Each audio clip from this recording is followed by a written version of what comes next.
مرنے کے بعد ہماری برزخی زندگی شروع ہوگی اور یہ زندگی قیامت تک رہے گی۔ اس زندگی کے بارے میں کسی کو کوئی علم نہیں ہے، وَلَٰكِن لَّا تَشْعُرُونَ، کوئی نہیں جانتا اس کی کیفیت کیا ہوگی۔ اور پھر ہمیں قیامت کے دن ہماری قبروں سے اٹھایا جائے گا۔ وہ ہماری ایک تیسری زندگی شروع ہوگی جس کو اخروی زندگی کہا جاتا ہے، آخری زندگی، آخرت کی زندگی۔ تو پہلی زندگی یہ ہے جو ہم اور آپ جی رہے ہیں۔ پھر ایک زندگی وہ ہوگی جو مرنے کے بعد شروع ہوگی، اور وہ قیامت تک رہے گی۔ پھر قیامت کے بعد ہمیں ہماری اصلی باڈی اور شکل کے بعد میں ہماری روح کو ڈال کر ہمیں دوبارہ اٹھایا جائے گا۔ وہ قیامت کا دن ہوگا، وہ ہماری تیسری زندگی ہوگی، اور اسی کو اخروی اور آخرت کی زندگی کہا جاتا ہے، جس میں ہمیں حساب و کتاب دینا ہوگا اور اچھے اعمال کی بنیاد پر یا برے اعمال کی بنیاد پر ہمارا فیصلہ ہوگا، جنت یا جہنم۔ اللہ رب العالمین ہم سب کو جہنم کے عذاب سے محفوظ فرمائے اور ہم سب کو جنت کا مستحق بنائے۔ وہ دن بڑا عجیب دن ہوگا، اور آج میں اپنی تقریر میں، اپنے خطاب میں اس دن کے اندر جو قیامت کا دن کہلاتا ہے، جو تقریباً 50,000 سال کا دن ہوگا، نفسا نفسی کا عالم ہوگا، اور سورج ماتر 1 میل کے فاصلے پر ہوگا۔ تکون الشمس یوم القیامتی کمقدار میل، صرف 1 میل کے فاصلے پر ہوگا، اور انسان پسینے میں ڈوبا ہوا ہوگا اپنے اعمال کے بقدر۔ جس کے جیسے اعمال دنیا میں رہے ہوں گے، اگر کچھ برے عمل کیے ہیں تو کچھ لوگ ٹخنوں کے برابر پسینے میں ڈوبے ہوں گے، اور زیادہ گناہ کیے ہیں تو پنڈلی کے برابر پسینے میں ڈوبے ہوں گے، اور اس سے زیادہ گناہ کیے ہیں تو گھٹنوں کے برابر پسینے میں ڈوبے ہوں گے، اور مزید گناہ کیے ہیں تو کمر کے برابر پسینے میں ڈوبے ہوں گے، اور اس سے زیادہ گناہ کیے ہیں تو ہم کاندھوں کے برابر پسینوں میں ڈوبے ہوں گے، اور اس سے بھی زیادہ گناہ کیے ہیں تو بہت سے لوگ پسینے کے اندر ڈبکی لگا رہے ہوں گے اور گوتا لگا رہے ہوں گے۔ یہ ایسا دن ہوگا۔ حضرت عائشہ صدیقہ رضی اللہ تعالی عنہا نے پوچھا تھا اور کہا تھا ایک بار اللہ کے نبی صلی اللہ علیہ وسلم سے کہ اللہ کے رسول صلی اللہ علیہ وسلم، کیا قیامت کے دن کوئی رشتہ دار اپنے رشتہ دار کو یاد رکھے گا؟ شوہر اپنی بیوی کو یاد رکھے گا؟ باپ اپنے بیٹے کو یاد رکھے گا؟ ماں اپنی بیٹی کو یا بھائی اپنی بہن کو یاد رکھے گا؟ تو اللہ کے نبی صلی اللہ علیہ وسلم نے فرمایا، عند المیزان، جہاں ترازو رکھی جائے گی نیکیاں اور برائیاں تولنے کے لیے، جب نیکیاں اور برائیاں تولی جا رہی ہوں گی، اس وقت کوئی کسی کو یاد نہیں کرے گا۔ ہر انسان کو اپنی فکر ہوگی کہ ہم نیکیوں میں بھاری ہیں یا نہیں، ہمارے اعمال کا پلڑا بھاری ہے یا نہیں، ہم جنتی ہیں یا نہیں۔ جب ترازو رکھی جائے گی، نیکیاں اور برائیاں تولی جائیں گی، تو اس وقت کوئی کسی کو یاد نہیں کرے گا، سب کو اپنی اپنی فکر ہوگی، اپنی اپنی ٹینشن ہوگی سب کو۔ ایک تو اس موقع پر کوئی کسی کو یاد نہیں کرے گا، اور پھر اللہ کے نبی صلی اللہ علیہ وسلم فرماتے ہیں پل صراط پر کوئی کسی کو یاد نہیں کرے گا، کسی کو کسی کی فکر نہیں ہوگی، کیونکہ پل صراط جہنم کے اوپر ہوگا،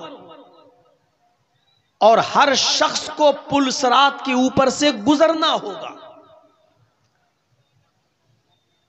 اگر دنیا میں اچھے اعمال نہیں کیے تو اس کا ہاتھ چھوٹ جائے گا اور وہ سیدھے جہنم میں گر جائے گا، اور جس کے اچھے اعمال رہے ہوں گے وہ پلک جھپکتے ہی اس پل صراط کو پار کر جائے گا۔ تو جس وقت پل صراط پر انسان کو گزارا جائے گا اس وقت کوئی کسی کو یاد نہیں کرے گا، ہر شخص یہ چاہے گا کہ میں آسانی کے ساتھ پل صراط سے گزر جاؤں۔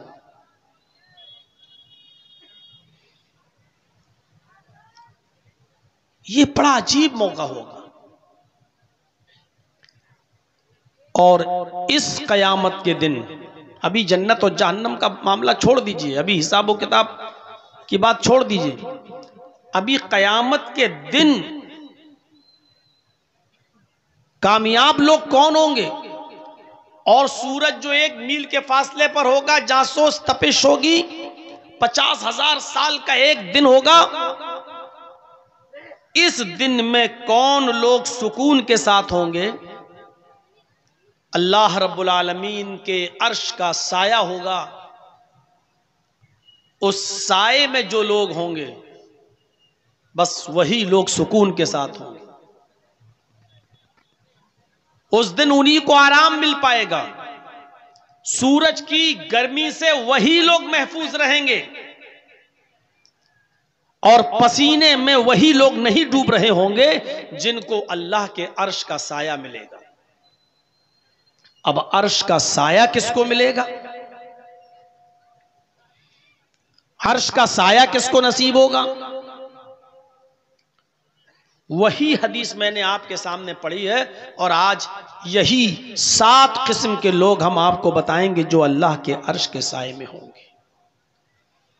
اور جتنے بھی مسلمان یہاں بیٹھے ہیں اور جہاں تک میری آواز جا رہی ہے، میرے بھائیو، ہر مسلمان یہ غور کرے کہ یہ 7 قسم کی خوبیاں ہمارے اندر پائی جا رہی ہیں یا نہیں پائی جا رہی ہیں۔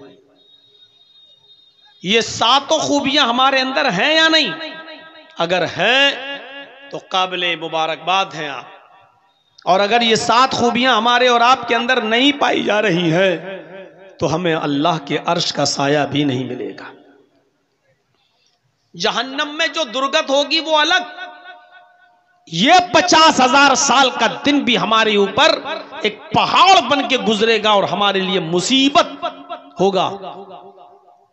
اس لیے یہ 7 خوبیاں اپنے اندر پیدا کرنے کی کوشش کیجئے۔ وہ 7 خوبیاں کیا ہیں؟ وہ 7 قسم کے لوگ کون ہیں؟ آئیے۔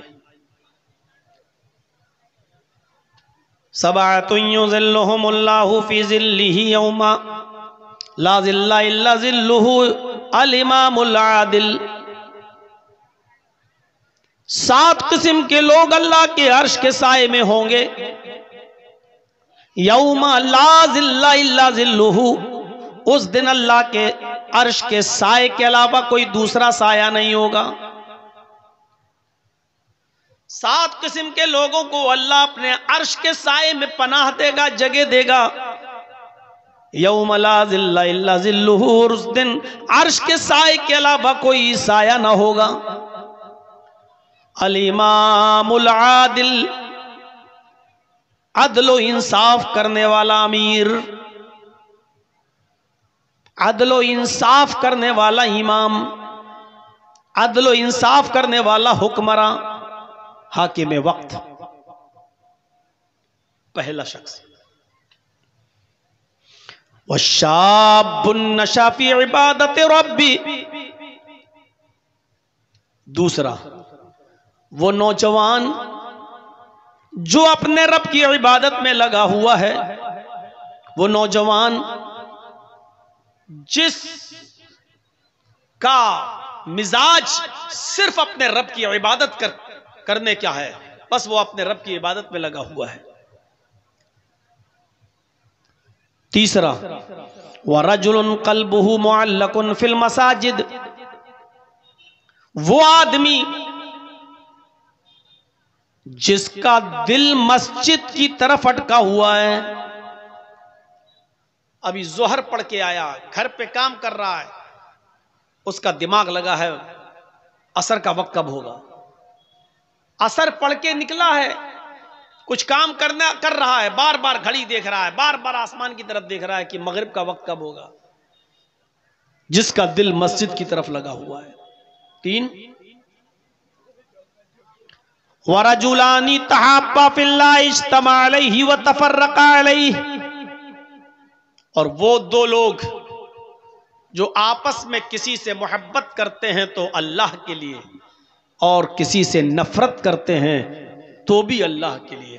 اپنا ذاتی مفاد اور اپنی ذاتی دشمنی نہیں ہوتی ہے، اگر کسی سے دوستی ہے تو اللہ کے لیے، اور اگر کسی سے دشمنی بھی ہوئی ہے تو اللہ کے لیے۔ 4 قسم کے لوگ ہو گئے۔ 5واں شخص یاد کیجئے، 5واں نوجوان، 5واں آدمی، وَرَجُلٌ طَلَبَتْهُ امْرَأَةٌ ذَاتَ مَنْصَبٍ وَجَمَالٍ فَقَالَ إِنِّي أَخَافُ اللَّهَ، وہ نوجوان آدمی، وہ شخص جس کو کسی خوبصورت اور حسین و جمیل عورت نے اور عزت دار اور شریف خاندان کی عورت نے اس کو گناہ کرنے کی دعوت دی، اس کو برائی کی طرف بلایا، اس کو اپنی طرف مائل کیا، اس کو اپنی طرف لبھانا چاہتی ہے، اس کے ساتھ منہ کالا کرنے کی دعوت دے رہی ہے، اس کے ساتھ زنا کرنا چاہتی ہے، اور اس کو بلا رہی ہے، اس کو دعوت دے رہی ہے گناہ کرنے کی، اور اس آدمی نے اس کی دعوت کے ملنے کے بعد، اس کی طرف سے نمنترن ملنے کے بعد، نیوتا ملنے کے بعد، برائی کا موقع ہونے کے باوجود اس عورت کو جھاڑتے ہوئے پھٹکارتے ہوئے کہہ دیا، دور ہٹ، انی اخاف اللہ، میں اللہ سے ڈرتا ہوں۔ یہ 5واں آدمی بھی اللہ کے عرش کے سائے میں ہوگا۔ اور 6واں شخص کون ہوگا؟ وَرَجُلٌ تَصَدَّقَ بِصَدَقَةٍ فَأَخْفَاهَا، ایسا آدمی، ایسا شخص جس نے صدقہ کیا، جس نے خیرات کیا، جس نے کسی غریب کی، جس نے کسی ضرورت مند کی مدد کی اور صدقہ کیا، فَأَخْفَاهَا، اور اس کو چھپایا، چپکے سے کسی کی مدد کی، اور چپکے سے بھی اتنی خاموشی کے ساتھ اس نے مدد کی کسی غریب کی، حَتَّى لَا تَعْلَمَ شِمَالُهُ مَا تُنْفِقُ يَمِينُهُ، کہ اس کا دایاں ہاتھ کیا کسی کو دے رہا ہے، اس کا داہنا ہاتھ کسی کو کیا دے رہا ہے، اس کی خبر اس کے بائیں ہاتھ کو بھی نہ پتا چلے۔ یعنی چپکے سے آپ باپ نے کسی کو کچھ دیا، بیٹے کو بھی پتا نہیں چلا، شوہر کسی کی مدد کر رہا، بیوی کو بھی پتا نہیں چل رہا ہے، اور اس آدمی کو بھی بدنام نہیں کر رہا ہے جس کی وہ مدد کر رہا ہے۔ یعنی چپکے سے کسی کی مدد کی، دائیں ہاتھ سے دیا، بائیں ہاتھ کو بھی خبر نہیں ہوئی، یہ آدمی بھی قیامت کے دن اللہ کے عرش کے سائے میں ہوگا۔ اور آخری شخص، 6 ہو گئے، لاسٹ، وَرَجُلٌ ذَكَرَ اللَّهَ خَالِيًا فَفَاضَتْ عَيْنَاهُ، وہ 7واں آدمی بھی اللہ کے عرش کے سائے میں ہوگا، جس نے اللہ کو اکیلے میں یاد کیا، جس نے اللہ کو تنہائی میں یاد کیا، جس نے اللہ کا ذکر تنہائی میں کیا، جس نے اللہ کو تنہائی میں یاد کیا، اکیلے میں رات کی تاریکی میں، رات کے اندھیرے میں پوری دنیا سو رہی ہے، اس کی بیوی سو رہی ہے، اس کے بچے سو رہے ہیں سب، اور وہ اٹھا، وضو بنایا اور گھر کے ایک کونے میں رو رہا ہے، اللہ کو یاد کر رہا ہے، اللہ کے عذاب کو سوچ سوچ کر، عذاب قبر کا تصور کر کر کے، جہنم کے بارے میں سوچ سوچ کر، میدان محشر کی جاسوس تپش کے بارے میں سوچ سوچ کر اللہ کا ذکر کر رہا ہے اور اللہ کو یاد کرتے ہوئے رو رہا ہے۔ اس کے آنکھوں سے آنسو بہ پڑے، ففاضت عینا، اللہ کے عذاب کا تصور کرتے ہوئے، اللہ کا ذکر کرتے ہوئے اس کی آنکھوں سے آنسو بہ پڑے اور رو دیا۔ تو ایسا اللہ کا ذکر کر کے جس کی آنکھوں کے آنسو گر پڑے، زمین کی اوپر ٹپکنے لگے، رونے لگا، ایسا آدمی بھی اللہ کے عرش کے سائے میں ہوگا۔ یہ 7 قسم کے لوگ، ان میں پہلا شخص اٹھائیے۔ اب کتنی غور سے سن رہے ہیں آپ؟ کسی کو کھڑا کر کے پوچھیں کہ میں نے 7 لوگ بتائے ہیں، کون کون ہیں؟ ابھی بتائیں نا۔ اگر کسی کو کھڑا کر کے پوچھوں تو ابھی 4 آدمی بھی نہیں گنا پائے گا۔ پہلا شخص الامام العادل، عدل و انصاف کرنے والا امیر، حاکم وقت۔ اور یاد رکھیے سب حاکم ہیں، حاکم صرف وہی نہیں ہے جو حکومت چلا رہا ہے، آپ بھی اپنے گھر کے حاکم ہیں۔ اللہ تعالیٰ نے مرد کو عورت کا حاکم بنایا ہے، الرجال قوامون علی النساء، مرد عورتوں پر حاکم ہے۔ باپ اپنی اولاد پر حاکم ہے۔ بھئی آپ باپ ہیں، 4 بیٹے 2 بیٹیاں 3 بیٹیاں ہیں نا آپ کی، آپ ان کے حاکم ہیں۔ اب آپ انصاف کرتے ہیں یا نہیں کرتے؟ اپنی بیوی کے ساتھ، اپنے بچوں کے ساتھ؟ معاف کیجئے گا، اگر آپ نے اپنی اولاد کے ساتھ انصاف نہیں کیا تو اللہ کے عرش کا سایہ نہیں ملے گا، بنیاد ہی گر رہی ہے۔ جنت جہنم بات کی بات ہے، بنیاد ہی میں فیل ہو رہے ہیں۔ حضرت نعمان ابن بشیر رضی اللہ تعالیٰ عنہ فرماتے ہیں کہ ایک بار مجھے میرے باپ، میرے والد اللہ کے نبی جناب محمد رسول اللہ صلی اللہ علیہ وسلم کے خدمت میں لے گئے، اللہ کے نبی صلی اللہ علیہ وسلم کے پاس لے گئے۔ کون؟ نعمان ابن بشیر کے باپ۔ نعمان ابن بشیر فرماتے ہیں کہ مجھے میرے باپ ہاتھ پکڑ کر لے کر گئے اور اللہ کے نبی صلی اللہ علیہ وسلم کی خدمت میں پہنچے، اور اللہ کے نبی محمد رسول اللہ صلی اللہ علیہ وسلم سے فرمانے لگے، اے اللہ کے نبی، ھذا ابنی، یہ میرا بیٹا ہے۔ اے اللہ کے نبی، یہ میرا بیٹا ہے، میرے پاس ایک غلام ہے جو میرا غلام ہے، وہ غلام میں اپنے بیٹے کو گفٹ کر رہا ہوں، وہ غلام میں اپنے بیٹے کو دے رہا ہوں، وہ غلام آج کے بعد میرے بیٹے کا ہوگا۔ اے اللہ کے نبی صلی اللہ علیہ وسلم، آپ گواہ بن جائیے کہ میں اپنے بیٹے کو غلام دے رہا ہوں، بعد میں اگر کوئی جھگڑا ہو، کوئی اس پر دعویٰ ٹھوکے تو آپ گواہی دے دیجئے گا کہ نہیں، میرے سامنے نعمان ابن بشیر کے باپ نے اپنا غلام اپنے بیٹے کو دیا تھا۔ نبی اکرم صلی اللہ علیہ وسلم نے نعمان ابن بشیر کے باپ سے پوچھا، کیا تمہارے اور بھی بچے ہیں، اور بھی بیٹے ہیں؟ انہوں نے جواب دیا کہ ہاں، ہماری اور بھی اولادیں ہیں، ہمارے اور بھی بیٹے ہیں۔ فرمایا، کیا تم ان کو بھی ایک ایک غلام دے رہے ہو؟ کیا تم ان کو بھی ایک ایک غلام دے رہے ہو؟ نعمان ابن بشیر کے باپ نے فرمایا، نہیں، میں صرف اپنے اسی ایک بیٹے کو، ایک غلام ہے وہ میں اس کو ہبہ کر رہا ہوں، وہ میں اس کو دے رہا ہوں۔ اللہ کے نبی جناب محمد رسول اللہ صلی اللہ علیہ وسلم فرماتے ہیں، پھر اپنے اس بچے سے بھی وہ غلام لے لو، اگر دینا ہے تو سارے بیٹوں کو ایک ایک غلام دو، اور اگر نہیں دینا ہے تو اس بچے سے بھی لے لو۔ میں بے ایمانی کے سودے پر میں